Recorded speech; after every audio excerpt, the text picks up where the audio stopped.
na fórmula do desvio padrão. Então, esse é um primeiro momento para poder encontrar esses valores.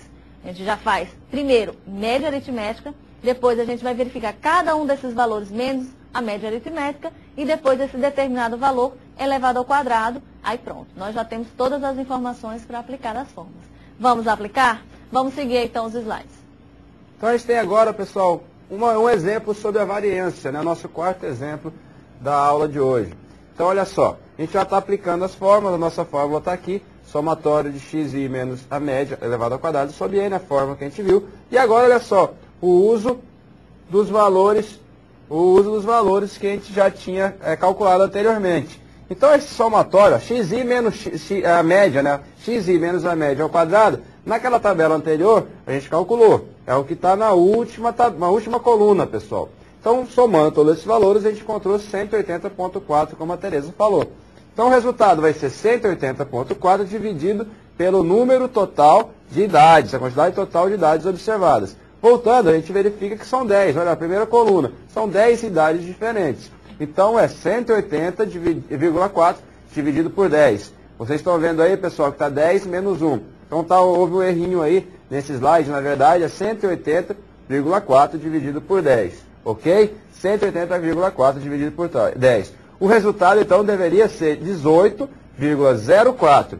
18,04. 20,04 seria 180,4 dividido por 9. Então, abstraiam, por favor, aí, porque foi um erro no slide. Então, na verdade, o resultado aí seria 18,04. Lembrando que o correto era a divisão por 10 e não 10 menos 1. Então, o que acontece? 18,04 é o valor de variância dessa série. Quanto maior esse valor, mais a série varia. Ou seja, mais heterogênea é a série. Quanto menor esse valor, menos a série varia, né? Então, o que acontece? Tem uma variância aí. Seria interessante ter alguma outra série para a gente comparar essas duas séries para ver qual que tem um valor de variância maior. Ou seja, qual que é das duas séries que varia mais, né? Ou seja, que tem são mais heterogêneos os dados.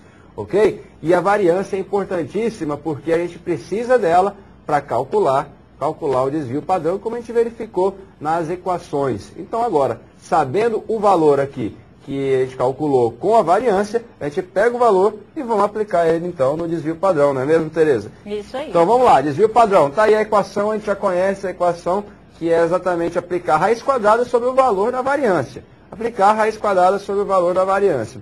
Então, vamos trabalhar com o valor de 20,04, que é o valor que estava anteriormente, já que o cálculo está feito só para facilitar. Então, raiz quadrada de 20,04 é 4,48.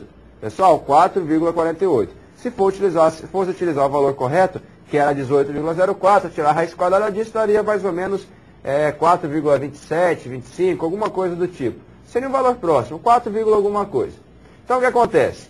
Repare que, porque o valor da variância é a potência do valor, é uma potência. Pega as idades, a diferença de xi pelas médias e multiplica por 2, não, desculpa, leva a potência de 2. Elevando a potência de 2, então, o que acontece? O que acontece, então, elevando a potência de 2, a gente vai ter um valor muito mais alto, né? Muito maior. Então, quando você tira a raiz quadrada desse valor que é a variância, a gente vai obter um valor menor, que é o desvio padrão. O desvio padrão é mais interessante, pessoal, usar do que a variância, ok? Porque a variância tem um valor muito alto. Na verdade, só para comparar, quanto maior o valor, mais a série varia. Quanto menor, menos a série varia. Já no desvio padrão, o que acontece, a gente pode utilizar esse valor para verificar alguma coisa do comportamento. Então, no slide. Aí.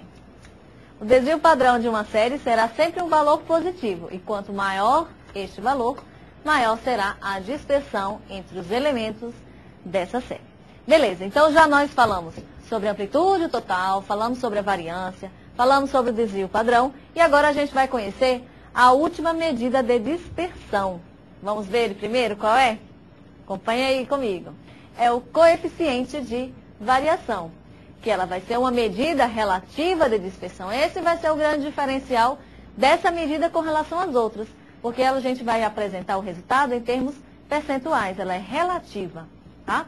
Vamos ver mais informações. Olha lá, é expresso em porcentagem, como eu tinha comentado, porque ela é uma medida relativa. E a fórmula para encontrar o coeficiente de variação, que a gente vai representar pelo CV, que vai ser o S. Quem que é o S? É o desvio padrão, multiplicado por 100, dividido pela média aritmética. Então, vai ser uma medida relativa de variabilidade. Bom, então vamos verificar algumas situações. Vamos lá.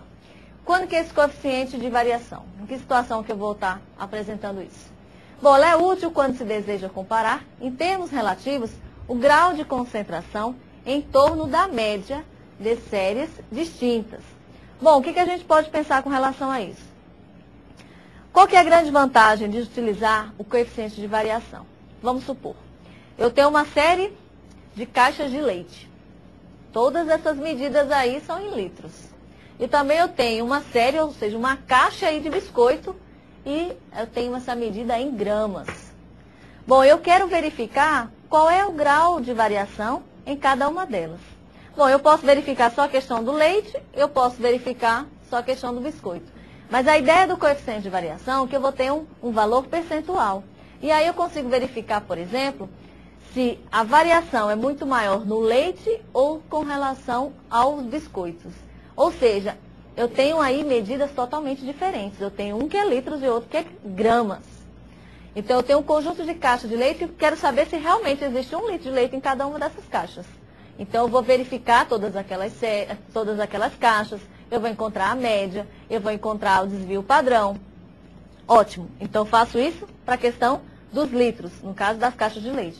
O mesmo processo eu vou fazer aqui para essas caixas de biscoito. Será que existem, por exemplo, 500 gramas em cada um pacote de biscoito? Analiso todos eles, encontro a média, encontro a variância, desvio padrão. Bom, o coeficiente de variação vai nos fornecer um determinado valor que a gente possa comparar, por exemplo, se a quantidade, a variação do leite é muito maior do que com relação ao biscoito. Tá? Então, Exemplo, né?